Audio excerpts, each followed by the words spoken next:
그게 참변 만화한 백색입니다.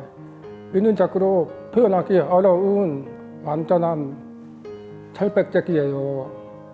한편으로는 따뜻한 느낌을 가진 온백색입니다.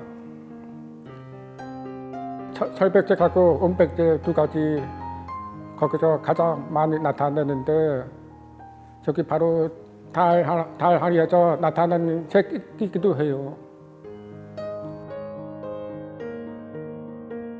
보통은 전기 가마, 가스 가마, 전통 장작 가마 세 가지 나눠 있는데 현대에서는 좀 편리함이라는 것은 뭐 전기 가마하고 가스 가마이고 그 이유는 힘들게 한 것은 전통 장작 가마인데 그 중에서 전통 장작 가마에서는 옛날 달 하늘에서 나타나는 색감을 가장 잘 나타내는 것은 바로 전통 장작 가마예요. 어느 수행한 것처럼 그렇게 나무 떼면서 달 항아리에 저희 느낌하고 서로 동기화하면서 뭐 뗀다는 마음으로 그렇게 떼는 거예요. 그래서 그러다 보면 느낌이 가는 대로 하면 뭐 나중에 장작가마에서 꺼낼 때는 아주 제가 마음에 드는 작품이 나기도 하고 또 반대로는 뭐 깨지는 작품도 나오기도 합니다.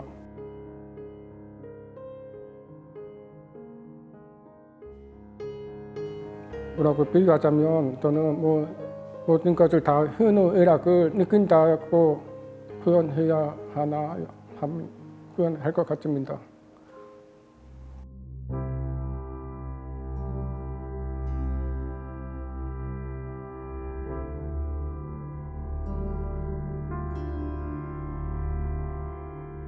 컬러에 대한 얘기를 할 때는 이게 그냥 겉으로 드러나는 노랑, 빨강, 파랑 그 컬러가 아니라 사실 감정에 대한 얘기를 하는 거거든요. 그날의 색이라고 이제 공통된 주제성을 가지고 모든 시리즈에 그날의 색을 투영을 하잖아요. 그날의 색의 의미는 사실 겉으로 드러나기에는 뭐 빨강, 파랑 그렇지만 실질적으로는 그 감정에 대한 부분이에요. 그날의 색이라는 거는 결국 그날의 감정을 얘기하는 거거든요. 그 감정의 색이라고 저는 한마디로 얘기하면 그렇게 표현할 수 있을 것 같아요.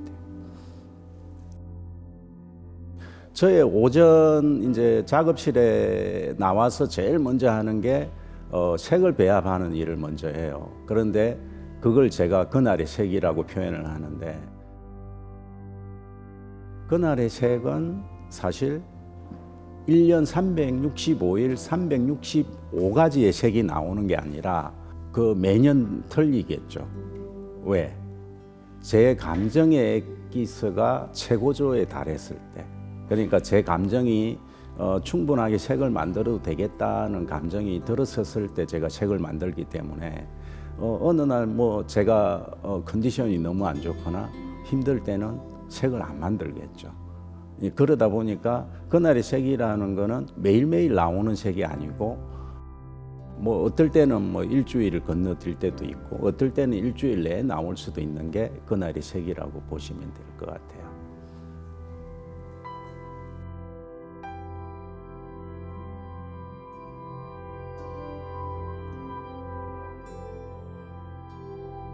색이라고 하면 시지각적인 눈으로 보여지는 색채만을 의미하는데 저는 색채를 감정의 덩어리라고 생각을 합니다. 색채가 하나의 색깔이 아니라 굉장히 많은 스펙트럼이 있거든요. 감정을 섞어서 새로운 것을 만든다든지 아니면 병치시켜서 어떤 대비를 시킨다든지 그런 식으로 접근하고 있습니다. 주변에서 보이는 모든 것에 대해서 영감을 받기도 하고요. 그리고 저는 작업 과정에서 물감을 사서 쓰지 않거든요.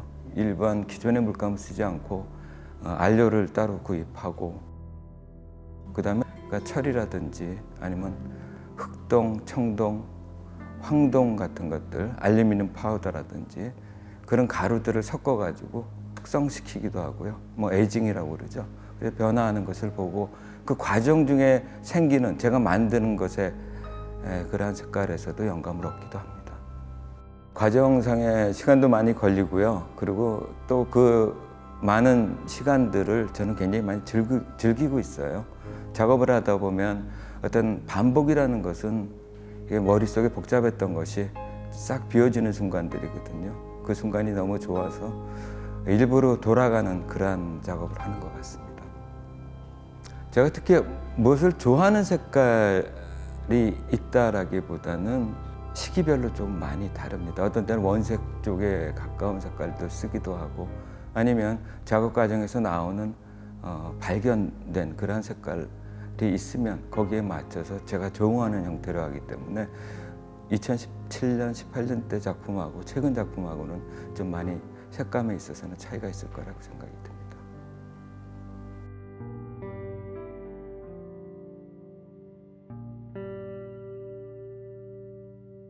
흙이라고 하는 물질을 통해서 가장 근원적인 공간들을 표현하고자 하고 많은 분들이 흙의 작가라고 표현을 하십니다. 이번 전시에서도 저는 흙이라고 하는 상징적이고 구체적인 물질로서 제가 표현할 수 있는 가장 근원적인 아름다움, 본질은 무엇일까라는 의문을 던지면서 함께 하게 되었습니다. 이제 저한테 흙은 이제 가장 심플하게 얘기하면은 그 어린 시절에 대한 그 추억이고 또 고향에 대한 그리움이고 또 어머니에 대한 감상이고 흙을 어렸을 때 가지고 놀고 뛰어놀던 어떤 유년 시절의 추억인데 성장하고 이제 서울로의 이주 그다음에 또 제가 지금 외국에 살고 있는 것처럼 유학 생활을 거치고 이러면서 그리움에 대한 대상이 늘 흙을 통해서 표현이 되었던 것 같아요. 그 흙은 또 다른 말로 얘기하자면 인간의 본질이고 또 제가 추구하고자 하는 제 작업 안에서의 가장 이상적인 가치, 근원적인 것들을 찾아가는 하나의 재료이지만 동시에 정신을 담은 하나의 물질이기도 하기 때문에 저한테는 흙은 모든 것들의 그 중심에 있는 근원이라고 얘기 드릴 수 있을 것 같아요.